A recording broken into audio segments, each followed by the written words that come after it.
नीतू दीदी। घर में मेहमान आ जाए तो बच्चे सबसे ज्यादा खुश होते हैं, झट से उनके साथ दोस्ती कर लेते हैं। गट्टू चिंकी के घर भी एक मेहमान आने वाला था। एक शाम गट्टू चिंकी रिमोट के लिए झगड़ रहे थे। चिंकी, रिमोट मुझे दो, मुझे कार्टून देखना है। नहीं, मुझे डिस्कवरी देखना है। रिमोट देती हो या नहीं? बिल्कुल भी नहीं। और फिर रिमोट की खिंचाई शुरू। गट्टू चिंकी झगड़ रहे थे, तभी बाहर से पापा आए। पापा, ये रिमोट छीन रहा है। अरे अरे झगड़ा मत करो, देखो मैं किसे लेकर आया हूँ। नीतू, अंदर आओ बेटा। गट्टू चिंकी रिमोट भूलकर दरवाजे की तरफ देखने लगे। पापा के पीछे एक लड़की अंदर आई।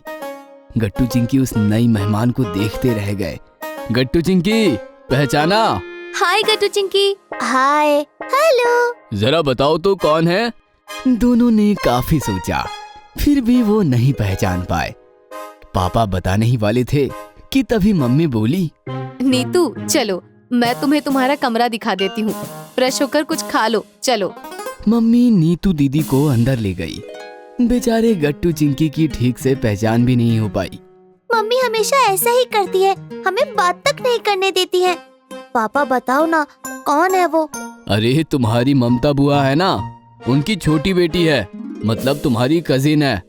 वो बचपन से ही नागपुर में अपने चाचा जी के यहाँ रहती थी, इसलिए तुम लोगों ने उसे देखा नहीं। कल उसकी सीईटी एग्जाम है, इसलिए आइए हमारे शहर। ऐसा कहकर पापा चले गए और गट्टू चिंकी एक दूसरे की तरफ देखने लगे। चलो नीतू दीदी से मिलकर आते हैं। हाँ हाँ चलो। गट्टू चिंकी गेस्ट रूम की तरफ भागने लगे कि तभी अचानक उनके सामने मम्मी आकर रुक गई। क्या? कुछ भी तो नहीं।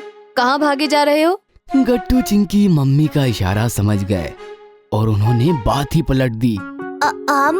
हम पानी पीने जा रहे थे किचन में। मैं जानती हूँ तुम नीतू के कमरे में जा रहे हो, लेकिन खबरदार आज उसे परेशान किया तो कल उसका एग्जाम है, उसे पढ़ना है। चलो यहाँ से। मम्मी ने उन्हें वहाँ से भगा दिया। अब क्या करें? वो पढ़ाई कर रही है। अरे दिक्कत वो नहीं है, दिक्कत है मम्मी। आइडिया, हम अपनी किताबें लेकर दीदी के कमरे में जाते हैं। मम्मी आ गई तो वो सोचेंगे कि हम पढ़ाई कर रहे हैं, फिर वो हमें कुछ नहीं कह पाएंगी। चलो। दोनों अपने कमरे में गए और जो किताब मिली वो उठाकर चुपचाप नीतू के कमरे में चले आए। नीतू दीदी चश्मा लगाकर एग्जाम की तैयारी कर रही थी। उन्होंने गट्टू चिंकी की तरफ देखा भी नहीं। बेचारे गट्टू चिंकी क्या करते, उन्हें समझ ही नहीं आ रहा था कि दीदी से बात कैसे शुरू करें। ये दीदी तो बड़ी ही खड़ूस है, देख भी नहीं रही। धीरे बोलो, वो सुन लेंगी। तभी मम्मी आई और गट्टू चिंकी मुसीबत में पड़ गए। तुम दोनों यहाँ क्या कर रहे हो? गट्टू ने अपनी किताब दिखाई। हम पढ़ाई कर रहे हैं, ये देखो किताब। मम्मी ने गट्टू की किताब देखी। बेटा, नाटक की प्रॉपर्टी तो ढंग से चुनो, ये पिछले साल की किताब है। ये सुनकर नीतू दीदी जोर जोर से हंसने लगी। उन्हें हंसता हुआ देखकर बेचारे गट्टू चिंकी और ज्यादा नाराज हो गए। सॉरी, लेकिन मैं अपनी हंसी ही नहीं रोक पा रही हूँ।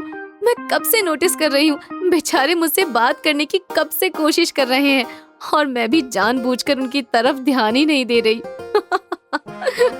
ऐसा कहकर नीतू दीदी फिर से हंसने लगी। गट्टू चिंकी, आओ मेरे पास आओ। गट्टू चिंकी उनके पास गए। दीदी ने दोनों को हग किया और चूम लिया। तुम दोनों बहुत स्वीट हो। उन्होंने अपने पर्स में से 2 बड़े बड़े चॉकलेट निकालकर गट्टू चिंकी को दिया।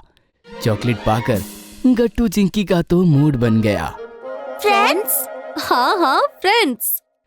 दीदी ने दोनों से हाथ मिला लिया और उनकी दोस्ती हो गई। डिनर करते हुए तो दीदी ने काफी खुलकर बातें की। नागपुर से वो सबके लिए संतरे की बर्फी लाई थी। सबने बर्फी चखी। वाह नीतू, मजा आ गया। चलो नीतू, अब जल्दी से सो जाओ, सुबह जल्दी जाना है ना। ये सुनकर गट्टू चिंकी नाराज हो गए। क्या कल आप जा रही हो? मामा जी देखो तो, दोनों ने कैसे मुंह बना लिया है। अरे मैंने बताया था ना तुम दोनों को, कल उसके एग्जाम है। एग्जाम के बाद वो फिर से आएगी और हम उसे कहीं नहीं जाने देंगे। वो कहेगी तो भी नहीं। ये बस बस बहुत हुआ हंगामा, अब नीतू को सोने दो। एक तो सफर करके आई है और कल उसका एग्जाम है। दीदी हमारे कमरे में सोएंगी। तुम्हारे कमरे में सोएंगी तो रात भर वो सो नहीं पाएगी। नीतू तुम जाओ अपने कमरे में। नीतू दीदी उठकर चली गई और गट्टू चिंकी मम्मी की तरफ काफी गुस्से से देखने लगे। रात के 9:30 बज गए थे। कमरे में गट्टू चिंकी नीतू दीदी की ही बातें कर रहे थे। दीदी खड़ूस नहीं है, अच्छी है। कितना अच्छा होता अगर वो हमारे कमरे में हमारे साथ सोती। हाँ, लेकिन ये मम्मी भी ना। तभी अचानक गट्टू को याद आया। अरे हमने दीदी को तो गुड नाइट बोला ही नहीं। चलो बोलकर आते हैं। गट्टू चिंकी बाहर भागे तो बाहर दीदी उनके कमरे की तरफ ही आ रही थी। कहाँ जा रहे हो?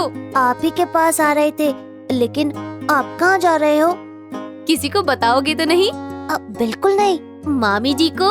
अरे पापा, बिल्कुल नहीं। पक्का? हाँ पक्का। वो क्या है ना, मुझे तुम्हारे साथ तुम्हारे कमरे में सोना है। ये लेकिन आपकी पढ़ाई, आपका एग्जाम। अरे डोंट वरी, मेरी पूरी तैयारी हो चुकी है, रिवीजन भी हो गई। अब बस तुमसे बात करनी बाकी है। तो चलो। चलो। फिर क्या, गट्टू चिंकी दीदी को लेकर कमरे की तरफ निकल पड़े। अगर आपको हमारी वीडियोस पसंद आ रहे हैं तो इन्हें लाइक करें, कमेंट करें और सब्सक्राइब करें